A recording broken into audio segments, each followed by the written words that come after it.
Listen, I'm going to tell you something about women and cheating that will completely change how you see relationships forever. And before you get defensive, before you start thinking, not my woman, not my marriage, just hear me out, because what I'm about to reveal happens in the minds of even the most loyal, most loving, most devoted women you know. There's a mechanism in the female brain, a chemical process that gets triggered under certain conditions, and once you understand this mechanism, you'll see the signs everywhere, in every relationship around you, maybe even in your own, and you'll finally understand why that perfect couple you knew suddenly exploded, why that devoted mother of three ran off with someone from her gym, why women who seem to have everything still destroy it all for something that makes no logical sense. You know what nobody talks about when they discuss relationships? The fact that the beginning of every relationship is essentially a drug high.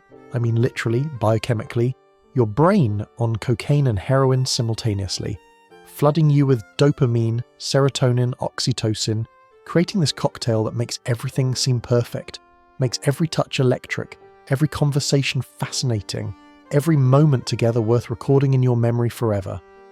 Those first months, maybe the first year or two if you're lucky, you're not actually in love with a person. You're high on chemicals your own brain is producing, and she is too. That is the dirty secret nobody wants to admit because it sounds unromantic, but it's biological fact. I've watched this pattern play out so many times it's become predictable, like watching the same movie over and over. The couple meets, there's this explosion of passion. Every date is an adventure. Every text message causes butterflies. Every physical encounter feels like the first time. She tells her friends he's different, he's special, he's not like other guys. He feels like he's won the lottery, like he's finally found the one. They post pictures on social media of their perfect moments, the surprise weekend trips, the thoughtful gifts, the romantic dinners, the way they look at each other like nobody else exists in the world. But here's what's actually happening in her brain during this phase that nobody explains. Every new experience with you is triggering dopamine release, the same chemical that gets released when people do drugs, win money, achieve goals. You take her somewhere new, dopamine. You surprise her with flowers, dopamine. You have amazing sex, massive dopamine. Her brain is literally addicted to you, but not to you, to the chemicals you're helping her brain produce. And like any addiction, it requires more and more stimulation to get the same high. I remember talking to this woman, let's call her Anna, successful professional, married 15 years, 3 kids, beautiful house, husband who adores her. She came to me confused, terrified actually, because she couldn't understand what was happening in her head. She says, I love my husband, I really do, but when this new guy started at my company, something woke up in me that I thought was dead.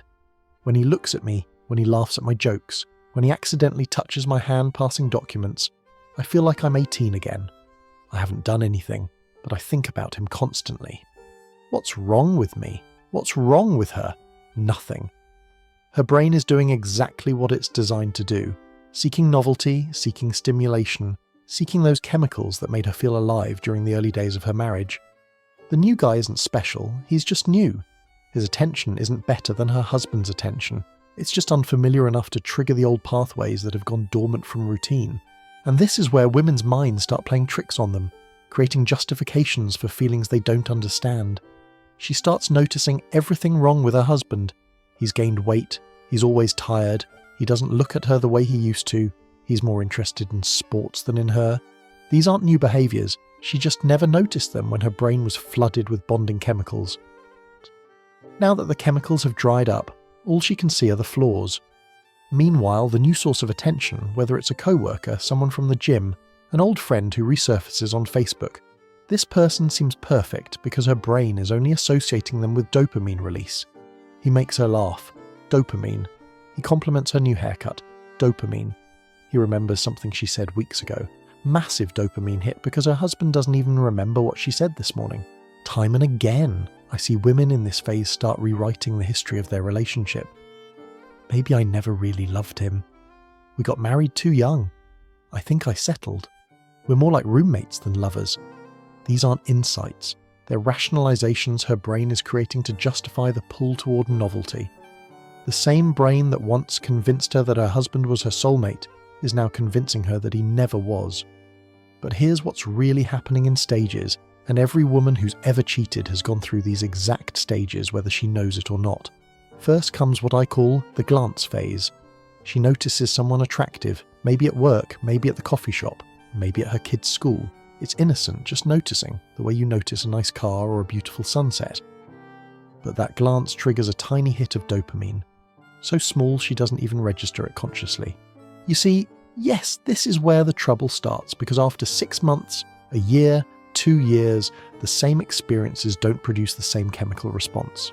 That weekend trip you used to take, first time was magical, second time was wonderful, third time was nice, fourth time it's routine. The flowers that used to make her cry with joy now get a "thanks, honey" while she's looking at her phone. The sex that used to be mind-blowing becomes mechanical, scheduled, something to check off the list between putting the kids to bed and watching Netflix. This isn't because she's a bad person or because she doesn't love you anymore, it's because her brain has developed tolerance, exactly like a drug addict develops tolerance. What used to flood her with feel-good chemicals now barely produces a trickle. And here's where it gets dangerous.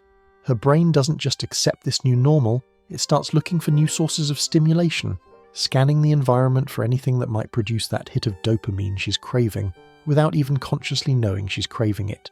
Then comes the attention phase. She realizes this person has noticed her too. Maybe he smiles at her, maybe he goes out of his way to talk to her, maybe he likes her photos on social media. This attention, especially if it's been years since someone new showed interest, floods her with chemicals she hasn't felt in years. Suddenly she's checking the mirror more before leaving the house, putting on lipstick to go to the grocery store just in case she runs into him, finding excuses to be where he might be. The subtle flirtation phase comes next, and this is where most women tell themselves they're still innocent, they're not doing anything wrong. It's just friendly conversation, just innocent joking around, just two adults enjoying each other's company. But every interaction is building chemical dependency. Her brain is starting to associate this person with feeling good, feeling young, feeling desired. She starts looking forward to Monday mornings because she'll see him at work, starts feeling disappointed when he's not at the gym, starts checking her phone hoping for a message from him. Then obvious flirtation begins, but here's the trick. Women are masters at keeping this within socially acceptable boundaries so they can maintain plausible deniability. We're just friends.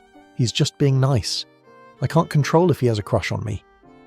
But she's sending signals too, touching his arm when she laughs, telling him about problems in her marriage, creating emotional intimacy that should be reserved for her husband.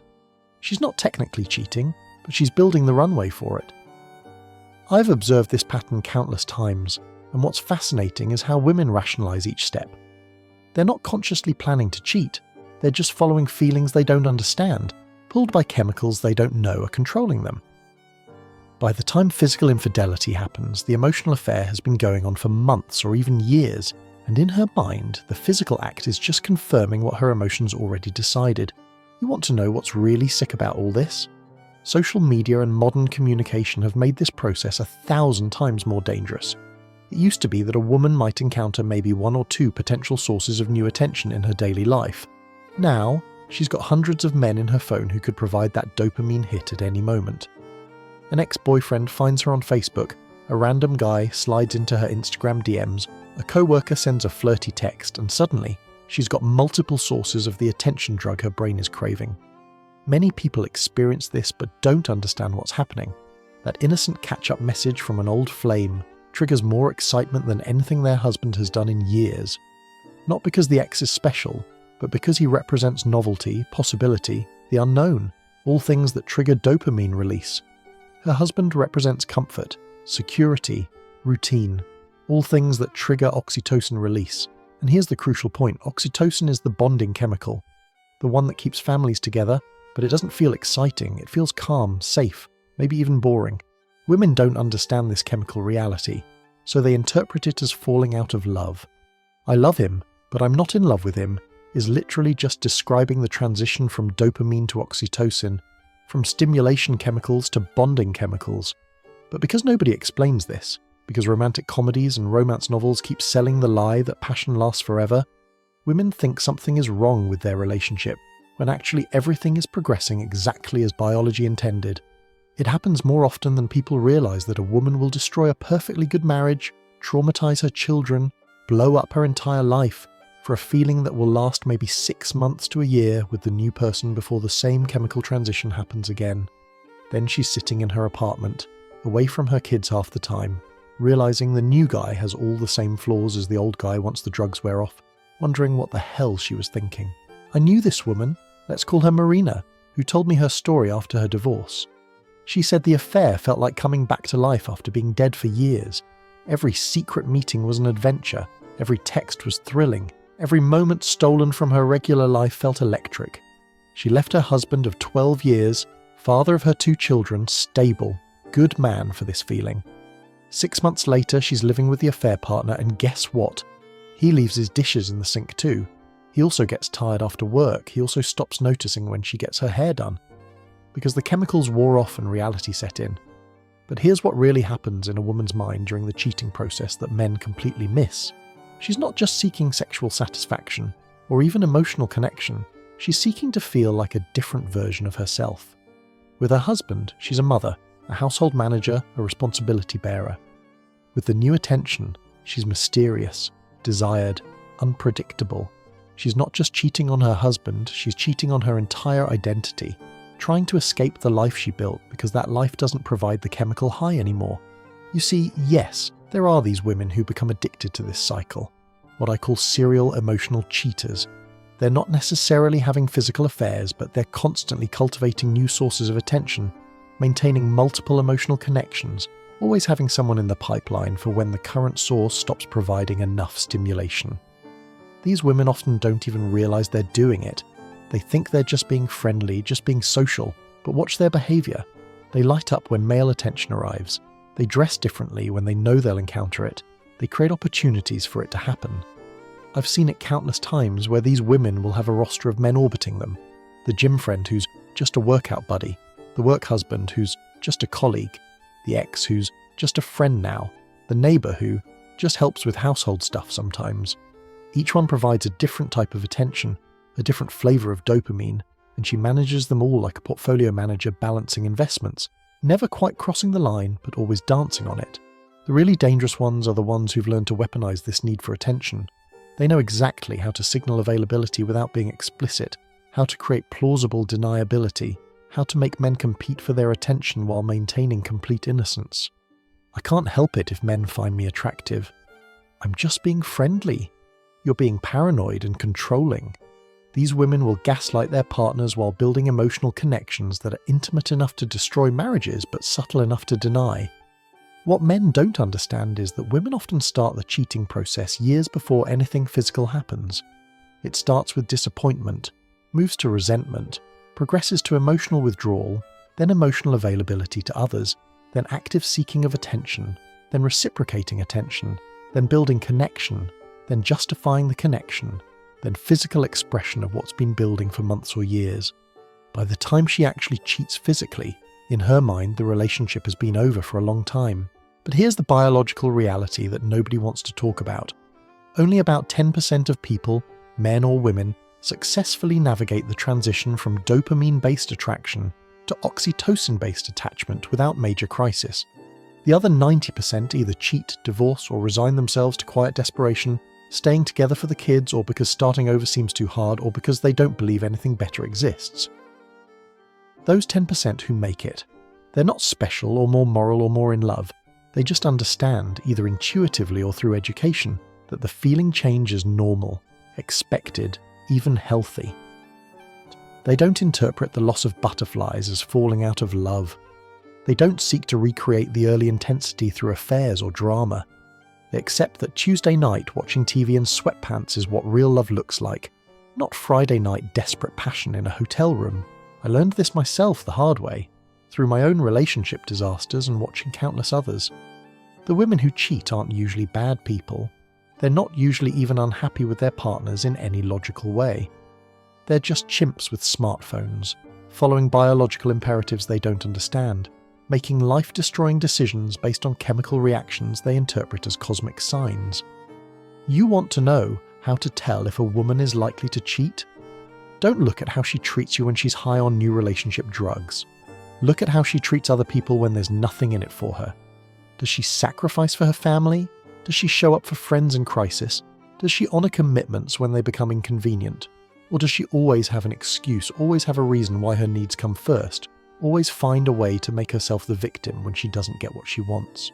Time and again, it's clear that women who cheat have a pattern of prioritising their feelings over their commitments long before the cheating starts. They quit jobs when they get bored, they end friendships when they get complicated, they abandon projects when they stop being fun. They're constantly chasing the next high, the next excitement, the next thing that makes them feel special and alive. The affair is just another manifestation of this pattern. But here's what's really disturbing. Many women know this about themselves and do nothing to address it. They know they get bored easily. They know they crave attention. They know they're susceptible to flattery. But instead of building safeguards, they put themselves in situations where temptation is inevitable. They take the job with the attractive boss. They join the gym with the flirty trainer. They stay friends with the ex who still wants them. They go to the conference in Vegas alone and then act surprised when it just happened. It doesn't just happen. That is the biggest lie women tell themselves and everyone else about cheating. It happens through 1,000 small decisions, each one moving them closer to the edge, each one justified as harmless, until they're standing at the precipice acting like they don't know how they got there. One thing led to another. No, one decision led to another decision, led to another decision, led to a predictable outcome. The chemical reality is this. Every woman's brain will experience the decline of passion chemicals and the rise of attachment chemicals. Every woman will notice other men and feel attraction. Every woman will have moments where the grass looks greener elsewhere. The difference between women who cheat and women who don't isn't that faithful. Women don't experience these things. It's that they recognize them for what they are. Temporary chemical states that will pass if not fed. Women who don't cheat do something that seems almost superhuman in today's culture. They choose commitment over feeling. When they feel attracted to someone new, they don't nurture it with fantasy and interaction. When they feel bored with their partner, they don't interpret it as relationship death. When they crave excitement, they find it in ways that don't involve other men's attention. They understand that feelings are weather, constantly changing, and commitment is climate stable and enduring. I've watched women navigate this successfully, and it's not through willpower or moral superiority. It's through understanding. They understand that the coworker who makes them laugh isn't special, he's just new. They understand that the butterflies they feel aren't love, they're novelty. They understand that their husband's familiarity isn't boring, it's the foundation that allows them to have a stable life, raise children, build something lasting. But most women don't have this understanding because our culture actively works against it. Every movie shows passionate love lasting forever. Every social media post shows other couples in constant romance. Every article tells them they deserve to be happy, to follow their hearts, to not settle for less than butterflies. Nobody tells them that butterflies are just anxiety mixed with arousal, that following your heart is following a drunk driver, that happiness is a choice, not a circumstance. You see, yes, the women most vulnerable to cheating are the ones who've bought the lie, that life should be a constant high. They're the ones posting inspirational quotes about deserving better, about life being too short for mediocrity, about following your bliss. They're the ones who think stability is stagnation, who think routine is death, who think any negative emotion means something is wrong that needs to be fixed with dramatic change. It's common to notice that these women often had unstable childhoods, either chaos or neglect that wired their brains to associate intensity with importance. A calm relationship feels wrong to them because their nervous system is calibrated for drama. They'll actually create problems just to feel the familiar chaos, pick fights to generate passion, threaten to leave to feel wanted. And when the partner doesn't provide enough drama, they'll find it elsewhere. Many people experience this pattern but don't recognize it. The woman who cheats often chooses affair partners who are obviously wrong for her. The married woman who affairs with the player who'll never commit.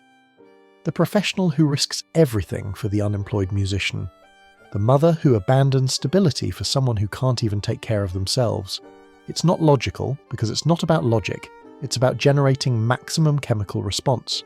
And nothing generates chemicals like danger, forbiddenness, and uncertainty. The oxytocin phase, the attachment phase, the building a life together phase requires different skills than the dopamine phase. It requires patience, compromise, acceptance, humour about human flaws, appreciation for small gestures, finding beauty in routine. These aren't sexy skills, they don't make good movie plots, they don't get likes on Instagram, but they're what actual love is built on after the drugs wear off. Women who successfully navigate this transition have usually watched other women destroy their lives chasing dopamine. They've seen their divorced friends realize too late that they traded a real partner for a temporary high. They've watched their mothers or sisters go through multiple relationships, always leaving when the excitement fades, always ending up alone or with someone worse than who they left. But here's the hardest truth about women and cheating. Most women who cheat don't actually want to leave their marriages. They want to have both: the stability and security of marriage plus the excitement and validation of an affair. They want a husband who provides safety and a lover who provides danger. They want oxytocin at home and dopamine on the side. They want to be married and feel single, to be mothers and feel childless, to have commitment and feel free. This is why women's affairs are often so much more devastating than men's. Men often cheat for sex and can compartmentalize it. Women cheat for feeling, and feelings can't be compartmentalized. When a woman has an affair, she's giving away the emotional intimacy that should bond her to her partner. She's investing her psychological energy in building connection with someone else. She's creating a parallel emotional life that makes her actual life feel empty by comparison. I remember reading these messages a man found on his wife's phone, and they were more intimate than anything sexual could be. She was sharing her dreams with another man, her fears, her childhood memories, her favourite songs, and why they mattered to her. She was creating with this other man the emotional closeness that takes years to build and seconds to destroy. The husband said reading those messages hurt worse than if he'd caught them in bed together, because she gave away something more precious than her body. She gave away her inner world. Women underestimate how much damage this emotional infidelity does, not just to their partners, but to themselves. Every secret they share with another man is a brick removed from the foundation of their marriage. Every intimate conversation is a thread pulled from the fabric of their primary relationship. By the time physical cheating happens, the marriage is already hollowed out, a shell that looks intact from the outside but is empty inside. The prevention isn't about surveillance or control or jealousy. It's about understanding. Women need to understand their own chemical nature, their own patterns, their own vulnerabilities. They need to recognize the early stages of attraction and shut them down before they build. They need to stop feeding the narrative that they're missing something, that they deserve more, that happiness is somewhere else with someone else. Most importantly, women need to understand that the moment they start comparing their oxytocin phase partner to a dopamine phase possibility, they're comparing reality to fantasy. It's like comparing your actual life to someone's Instagram feed. Of course, reality looks worse. It includes all the boring parts, all the difficult parts, all the unsexy maintenance that keeps life actually functioning. That is what goes through women's minds when they cheat. Not a clear decision to betray and destroy, but a confused mix of chemical impulses, rationalized feelings, cultural programming, and biological drives, all pushing them towards something that feels like life but is actually just another drug that will wear off, leaving them with wreckage where a life used to be. Understanding this doesn't excuse it, but it might prevent it, and that's knowledge worth having before it's too late.